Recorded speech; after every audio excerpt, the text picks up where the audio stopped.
रिया और प्रिया दोनों जुड़वा बहनें थीं। वो अपनी दादी के साथ एक छोटे से कमरे में रहती थी। रिया और प्रिया के पिता एक बार जब काम पर गए तो वापस घर लौटे ही नहीं और माँ गरीबी और बीमारी के कारण कुछ साल पहले चल बसी। उसके बाद से रिया प्रिया की दादी ने ही उन दोनों की परवरिश की जिम्मेदारी संभाल ली। माँ, मैं बोल रहा हूँ कि कब तक तुम इन दोनों की जिम्मेदारी संभालोगी? तुम्हारी भी उम्र हो चली है। ये सही कह रहे हैं माँ जी, तुम अब हमारे साथ रहो, आज ही हमारे साथ चलो। ठीक है, मैं साथ चलने को तैयार हूँ, पर रिया और प्रिया मेरे साथ रहेंगी। नहीं, उन दोनों को मैं नहीं रख सकती। माँ, तुम समझ नहीं रही हो, अभी तो दोनों छोटी हैं, आगे बड़ी होंगी तो इनकी शादी की सारी जिम्मेदारी हमारे ऊपर आ जाएगी। इन्हें इनकी माँ के घर भेज दो और अपना पीछा छुड़ाओ।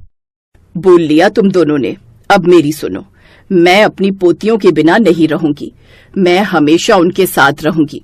मैं तुम दोनों के साथ नहीं जाऊंगी। मैंने तुम्हें पहले ही कहा था, उनके साथ इतनी हमदर्दी दिखाने की जरूरत नहीं है। चुपचाप घर चलो और आज के बाद इनसे मिलने की कोई जरूरत नहीं है। इन्हें यहीं अपनी पोतियों के साथ गरीबी में रहने दो। जानकी के छोटा बेटा बहू वापस लौट जाते हैं। जानकी जानती थी कि रिया प्रिया का उसके सिवा इस दुनिया में कोई नहीं, इसलिए वो अपनी पोतियों को अपने प्यार से पाल पोस रही थी। वो अपनी पोतियों के साथ अपनी छोटी सी दुनिया में खुश थी। वो उनकी बहुत देखभाल करती थी। जानकी रोजाना रामलाल नाम के एक ढाबे वाले के यहाँ तवा रोटी बनाने जाती थी। दिन के जो भी पैसे मिलते उनसे वो घर का खर्च चलाती। शायद दादी रामलाल चाचा के ढाबे पर ही होंगी। हाँ, लेकिन अब तो शाम हो गई है, अब तक तो वो लौट आती हैं। अभी तक नहीं लौटी, हमें ढाबे पर जाकर देखना चाहिए। दोनों बहनें ढाबे की ओर दौड़ पड़ी। ढाबे पर पहुंचकर उन्होंने देखा कि रामलाल उनकी दादी पर गुस्सा हो रहा है और दादी नीचे सिर झुकाए खड़ी हैं। अरे अम्मा, तुमने जली हुई रोटियां बना दी, बताओ, मेरा नुकसान कर दिया। अब सारे आटे की रोटियां दोबारा बनानी पड़ेंगी। ग्राहक बहुत गुस्सा कर रहे हैं। अब तुम जली हुई रोटियां बनाने लगी हो, ऐसे में मैं तुम्हें काम पर नहीं रखूंगा। रामलाल बेटा, उम्र के साथ अब दिखाई नहीं देता, आंखें कमजोर हो गई हैं। ऐसे तुम काम से निकाल दोगे तो इतनी जल्दी मुझे दूसरा काम कैसे मिलेगा? अरे तो मैं तुम्हारे ऊपर एहसान थोड़ी करूंगा, मुझे भी अपनी दुकान चलानी है। अगर ऐसी जली हुई रोटियां खिलाता रहा ग्राहकों को तो एक दिन मेरे ढाबे पर ही ताला लग जाएगा। अपना हिसाब करो और जाओ यहाँ से। रिया और प्रिया की आंखों में आंसू आ गए। उन्होंने देखा कि उनकी दादी कितनी थकी हुई और परेशान थी। उन्होंने उस समय अपनी दादी को कुछ नहीं कहा, पर जब उनकी दादी घर आई तो वो अपनी दादी के पास गई। दादी, हमने आपकी और रामलाल चाचा की सारी बातें सुन ली हैं। आप चिंता मत करो दादी, आपको अब रामलाल चाचा के ढाबे पर रोटियां बनाने की कोई जरूरत नहीं है। मैंने और प्रिया ने सोच लिया है कि हम अपना खुद का ढाबा खोलेंगे। बस आप हमें खाना बनाने में मदद करना, बाकी सब मैं और प्रिया संभाल लेंगे। हाँ दादी, अभी शुरुआत में हम थोड़े से शुरू करेंगे। क्या पता हमारा ढाबा अच्छा चल जाए, क्योंकि आपके हाथों में जादू है और हम जानते हैं आपके हाथों का खाना एक बार खाकर ग्राहक दोबारा जरूर आएंगे। जीती रहो मेरी बच्चियों, तुम्हारी इस हिम्मत से मेरे में भी हौसला जागा है, पर हम ढाबा खोलने के लिए इतने पैसे कहाँ से लाएंगे? दादी, आप चिंता मत करो, मैं और रिया ने गुल्लक में बहुत सारे पैसे जोड़े हुए हैं। आप हमें जो स्कूल में चीज खरीदने के लिए पैसे देते थे ना, वो हम गुल्लक में डाल देते थे। मैं अभी वो गुल्लक लेकर आती हूँ दादी। जानकी की आंखों में आंसू आ जाते हैं। वो देखती है उसकी दोनों पोतियां कितनी सयानी हैं। उन्होंने गुल्लक में बहुत सारे पैसे जोड़े हुए थे। जानकी के पास भी थोड़े पैसे जुड़े हुए थे। बस उसने अपनी पोतियों के साथ मिलकर एक छोटा सा ढाबा खोल लिया। रिया और प्रिया दोनों अपनी दादी के साथ ढाबे पर खाना बनाती थी। रिया और प्रिया दोनों ढाबे के खाने को थाली में पैक करके रेलवे स्टेशन, बस अड्डे आदि पर भी पहुंचाती थी। धीरे धीरे रिया और प्रिया दोनों जुड़वा बहनें शहर में मशहूर हो गई। एक शाम जब रिया और प्रिया रेलवे स्टेशन पर खाना देने पहुंची तो वहां उन्हें एक आदमी मिला। बेटा, मुझे भी खाने की थाली चाहिए थी। क्या तुम मुझे भी एक थाली लाकर दे सकती हो? मेरी ट्रेन अभी 2 घंटे बाद यहाँ से जाएगी। अंकल, आप चलो, हमारा ढाबा पास में ही है, आप वहाँ आराम से खाना खा लेना। ठीक है बेटा, चलो, मैं तुम दोनों के साथ चलता हूँ। कितनी प्यारी बच्चियां हो तुम दोनों। आदमी रिया और प्रिया से रास्ते भर बातें करने लगा। तुम दोनों को देखकर तो लगता ही नहीं है कि कौन रिया है और कौन प्रिया है। तुम दोनों बिल्कुल एक सी ही हो। अंकल, सब हमें देखकर यही कहते हैं। अंकल, आपकी भी बेटी है? मेरी बेटी? तभी ढाबा आ जाता है। रिया और प्रिया उस आदमी को लेकर जैसे ही ढाबे पर पहुंचती हैं, जानकी और आदमी दोनों एक दूसरे को देखकर हैरान रह जाते हैं। निरंजन, तू? माँ, आप यहाँ इस शहर में? माँ, दादी अंकल आपको माँ क्यों कह रहे हैं? रिया, प्रिया, ये तुम्हारे पापा हैं। हमारे पापा? रिया और प्रिया मेरी बेटियां, मेरी वो दोनों जुड़वा बेटियां जिनसे मैं बिछड़ गया था। मेरे बच्चे, तू कहाँ चला गया था? हमने तो तुझे बहुत ढूंढा। कमला भी तेरे जाने का सदमा बर्दाश्त नहीं कर सकी और कुछ साल पहले वो दुनिया को छोड़कर इन दोनों बच्चियों को मेरे पास छोड़कर चली गई। माँ, वक्त और हालात ने मुझे आप सबसे दूर कर दिया। माँ, मैं अपनी याददाश्त भूल गया था। कितने दिन तो मुझे कुछ याद नहीं आया। बदमाशों ने मेरे सारे पैसे लूटकर मुझे घायल करके एक जंगल में फेंक दिया। उसके बाद कितने दिन हॉस्पिटल में रहा, पर मैं कुछ भी याद नहीं रख पाया। कुछ दिन पहले मेरी याददाश्त वापस आई। मैंने आप सबको शहर में बहुत ढूंढा, पर आप सब मुझे नहीं मिले। मैं गोविंद के पास भी गया, पर वहां ताला लगा हुआ था। मैं तो निराश हो चुका था कि आप लोग मुझे मिलोगे ही नहीं, पर आज भगवान ने मुझे मेरी बच्चियों से और मेरी माँ से मिला दिया। रिया और प्रिया की जिंदगी में उसके पिता का मिलना किसी अच्छी किस्मत से कम नहीं था। निरंजन को जब पता चलता है कि रिया और प्रिया जानकी के साथ मिलकर ढाबा चलाती हैं, तो वो उनकी बहुत सराहना करता है। निरंजन दूसरे शहर एक फैक्ट्री में नौकरी करने के लिए जा ही रहा था, पर यहाँ इस शहर में उसे अपना परिवार फिर से वापस मिल गया। रिया और प्रिया को अपने पिता मिल गए, जानकी को अपना बेटा मिल गया। अब उनकी जिंदगी में सब कुछ ठीक हो गया। रिया प्रिया बहुत खुश थी। उन्हें उनके पिता का साथ मिल गया था। निरंजन के आ जाने के बाद रिया और प्रिया दोनों बहनों की जिंदगी में नई खुशियां आ गईं। जानकी भी अपनी पोतियों के चेहरे पर खिलखिलाती मुस्कान देखकर बहुत खुश थी और ऐसे ही धीरे धीरे उनकी जिंदगी खुशियों के साथ आगे बढ़ने लगी।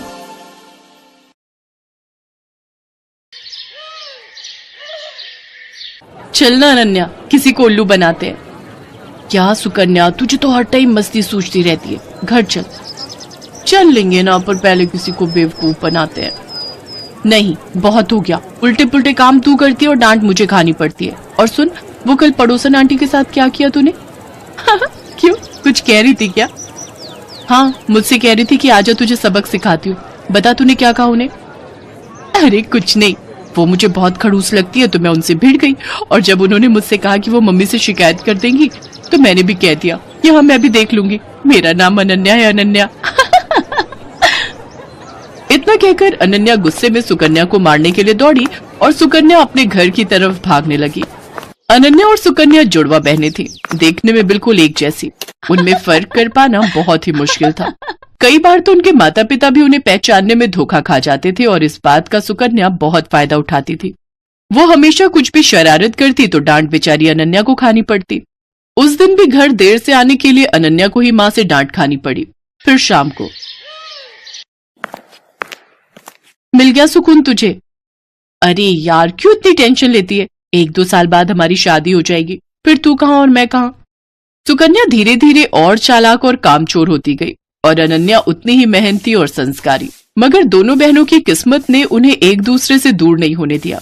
दोनों बहनों की शादी एक ही घर में हो गई। बड़े भाई की शादी सुकन्या से और छोटे की अनन्या से।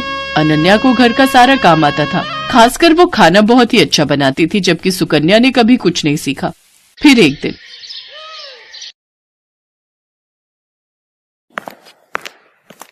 अरे बैठकर टीवी देख रही हो, पहले जाकर कपड़े तो धो लो।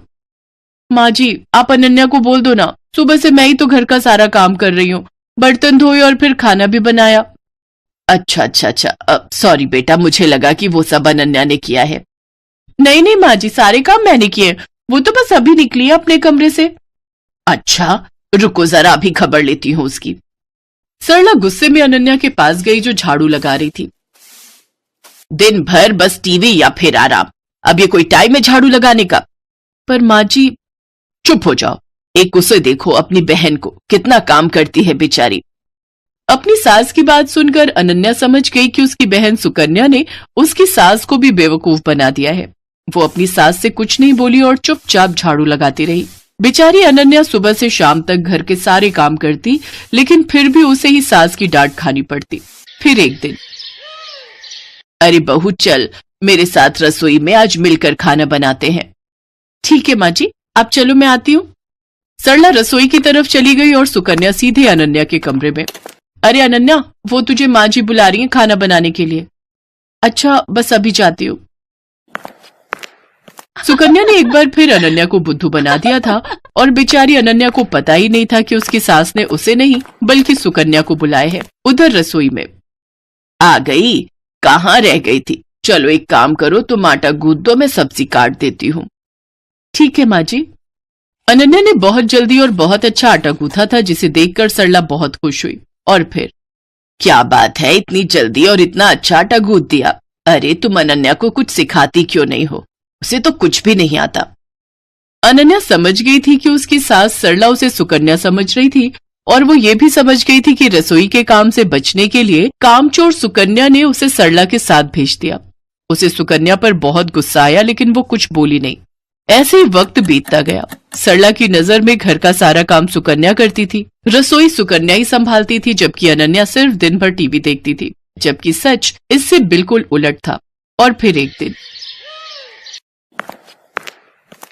अरे बेटी सुकन्या। जी माँ जी, बताइए। उस दिन जो तुमने हलवा बनाया था ना, वो बादाम वाला, मेरा खाने का बहुत मन हो रहा है, मेरे लिए बना दो ना। इसमें कौन सी बड़ी बात है, लो आप टीवी देखो, मैं बस अभी लाती हूँ बनाकर।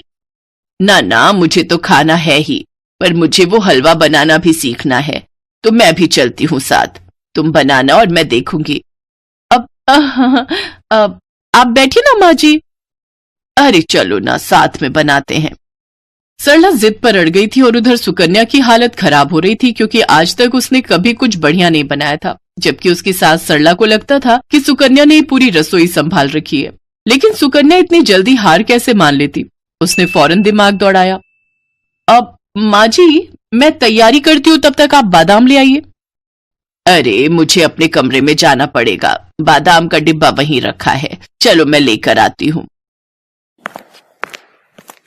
जैसे ही सरला अपने कमरे की तरफ गई, तभी रसोई में अनन्या आ गई। उसने बिल्कुल सुकन्या जैसी ही साड़ी पहन रखी थी। तू जा, मैं देख लूंगी। पक्का ना? हाँ हाँ, मुझे पता है कि तुझे कितना हलवा बनाना आता है, जल्दी कर वरना माँ जी आ जाएंगी। अनन्या नहीं चाहती थी कि उसकी बहन को डांट पड़े, इसलिए वो सुकन्या बनकर रसोई में काम करने लगी। उसने अपनी सास को सुकन्या बनकर ही हलवा बनाना सिखाया। हलवा बहुत ही स्वादिष्ट बना था। सरला सुकन्या से बहुत खुश थी, क्योंकि वो तो अनन्या को सुकन्या ही समझ रही थी। फिर जाते जाते सरला ने अनन्या से कहा, बेटी सुकन्या, तुम ना अपनी बहन को भी समझाओ, मुझे तो उसे देखते ही गुस्सा आ जाता है। बताओ, तुम दोनों एक ही माँ की कोख से जन्मी हो, लेकिन तुम में और उसमें कितना अंतर है। सरला की बात सुनकर अनन्या को बहुत दुख हुआ। वो अपनी सास से सब सच कहना चाहती थी, लेकिन फिर अपनी बहन के बारे में सोचकर चुप रह गई। अगली सुबह सुकन्या जैसे ही उठकर रसोई की तरफ आई तो उसकी सास सरला ने उसका हाथ पकड़ लिया। ये क्या कर रही है माँ जी? आज तुझे नहीं छोड़ूंगी। तूने मुझसे हमेशा झूठ बोला, तुझे कुछ नहीं आता, और तूने हमेशा अपनी बहन की मेहनत को अपना बताकर आराम तलबी की, और वो बेचारी दिन भर रसोई और बाकी कामों में लगी रही, ऊपर से मेरी डांट भी चुपचाप सुनती रही। सरला लगातार सुकन्या को डांट रही थी, तभी सुकन्या ने फिर से झूठ बोलकर बचने की कोशिश की। नहीं माँ जी, मैं झूठ नहीं बोल रही, मैं तो खूब काम करती हूँ। कल रसोई में सारा दिन लगाकर आपके लिए हलवा बनाया था ना, तब तो आप भी वही थी। वही थी, इसीलिए सब कुछ जान सकी। तूने हलवा बनाया था तो जरा दिखा अपनी कलाई, जो कल कढ़ाई उतारते हुए जल गई थी। दिखा ना। अब सुकन्या अपने हाथ पीछे किए बिल्कुल चुप खड़ी थी, क्योंकि उसकी चोरी पकड़ी गई थी। इसके बाद सरला फौरन दूसरे कमरे में गई, जहां अनन्या अपनी जली हुई कलाई के साथ खड़ी थी। सरला ने उसके सिर पर हाथ फिराया और बड़े प्यार से बोली, मुझे माफ कर दो बेटी, लेकिन तुम भी मुझसे वादा करो कि इस घाव के ठीक हो जाने के बाद भी तुम और कोई दर्द नहीं झेलोगी अपनी उस कामचोर बहन की खातिर।